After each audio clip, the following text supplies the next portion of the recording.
जब एक शायर अपने इंटरव्यू में कहता है कि दुखी लोगों ने मुझे बहुत प्यार दिया, तब उसी शायर का एक शेर मुझे याद आता है।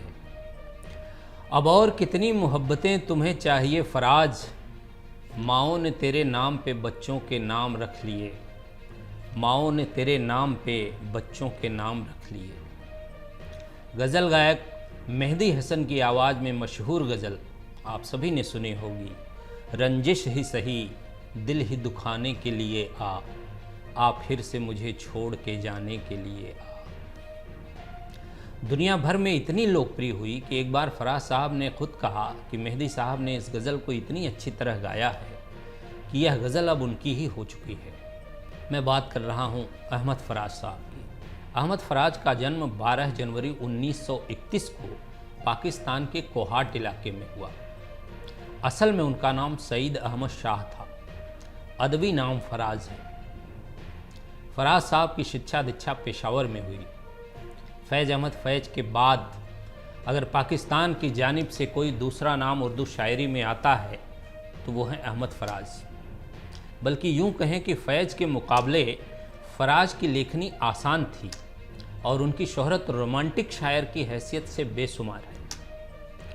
वह पाकिस्तान के साथ साथ दुनिया में सबके दिलों पर राज करने वाले शायर हैं। बंदगी हमने छोड़ दी है फराज, क्या करें लोग जब खुदा हो जाएं, फराज साहब का शेर है। अहमद फराज अपने युग के सच्चे फनकार थे। सच्चाई और बेबाकी उनके रचनात्मक स्वभाव का मूल तत्व है। करूं न याद मगर किस तरह भुलाऊं उसे, गज़ल बहाना करूं और गुनगुनाऊं उसे। वो खार खार है शाखे गुलाब की मानिंद, मैं ज़ख्म ज़ख्म हूँ फिर भी गले लगाऊँ उसे। मैं ज़ख्म ज़ख्म हूँ फिर भी गले लगाऊँ उसे। फराज साहब जितने लोकप्रिय अपने वतन और बाहर की दुनिया में रहे, उतने ही लोकप्रिय वह भारत में भी थे। वह इसे अपना दूसरा घर भी बताते थे। भारत के किसी भी बड़े मुशायरे में फराज साहब की शिरकत ज़रूरी समझी जाती थी। उनकी शायरी सिर्फ मोहब्बत और राग रागनी की नहीं थी, बल्कि समसामयिक घटनाओं और सियासत पर तीखी टिप्पणी भी होती थी। उनकी एक मशहूर नज़्म है, तुम अपने अकीदों के नेज़े हर दिल में उतारे जाते हो, हम लोग मोहब्बत वाले हैं तुम खंजर क्यों लहराते हो। इस शहर में नगमे बहने दो, बस्ती में हमें भी रहने दो, हम पालनहार हैं फूलों के, हम खुशबू के रखवाले हैं। तुम किसका लहू पीने आए, हम प्यार सिखाने वाले हैं। तुम किसका लहू पीने आए, हम प्यार सिखाने वाले हैं। इस शहर में फिर क्या देखोगे जब हर्फ यहाँ मर जाएगा, जब तेग पे लय कट जाएगी, जब शेर सफ़र कर जाएगा, जब कत्ल हुआ सुरसाजों का, जब काल पड़ा आवाज़ों का, जब शहर खंडर बन जाएगा, फिर किस पर संग उठाओगे। अपने चेहरे आईनों में जब देखोगे डर जाओगे। इसलिए फराज साहब की तुलना इकबाल और फैज़ अहमद फैज़ जैसे बड़े शायरों से की गई है। अहमद फराज खुद फैज़ साहब से बहुत मुतासिर थे और उन्हीं की तरह जेल भी गए। जब जनरल ज़ियाउल हक के मिलिट्री रूल के ख़िलाफ़ उन्होंने अपनी आवाज़ बुलंद की, पहले जेल फिर लगभग 6 सालों तक देश से बाहर रहे।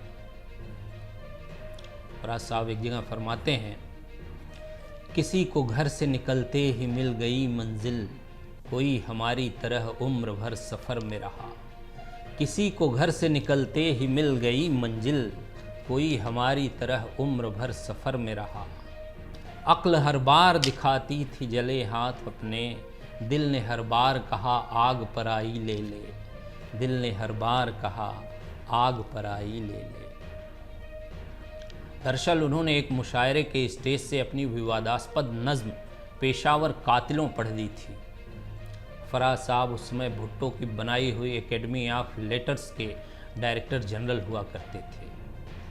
इस नज़्म ने पाकिस्तानी फ़ौज के तन बदन में आग लगा दी थी। अगले ही रोज़ फराज को फ़ौज के लोगों ने उनके ऑफिस से गिरफ्तार कर लिया।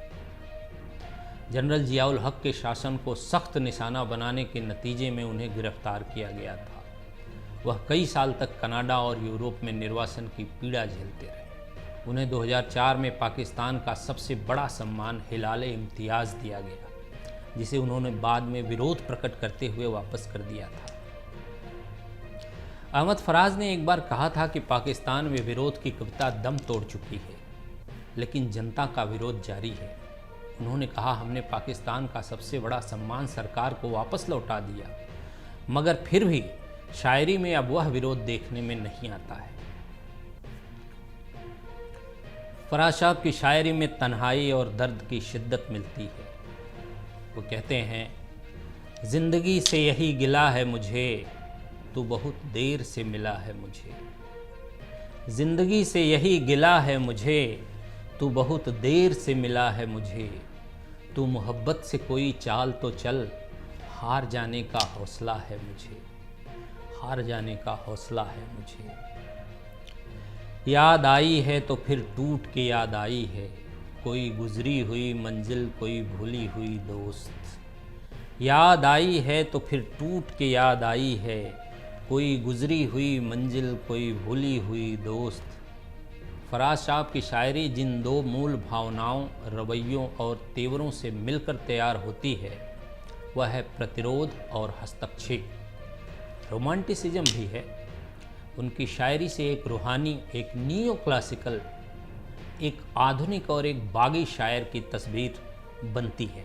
उन्होंने इश्क, मोहब्बत और महबूब से जुड़े ऐसे बारीक एहसास और भावनाओं को शायरी की ज़बान दी है जो अरसे पहले तक अनछुए थे।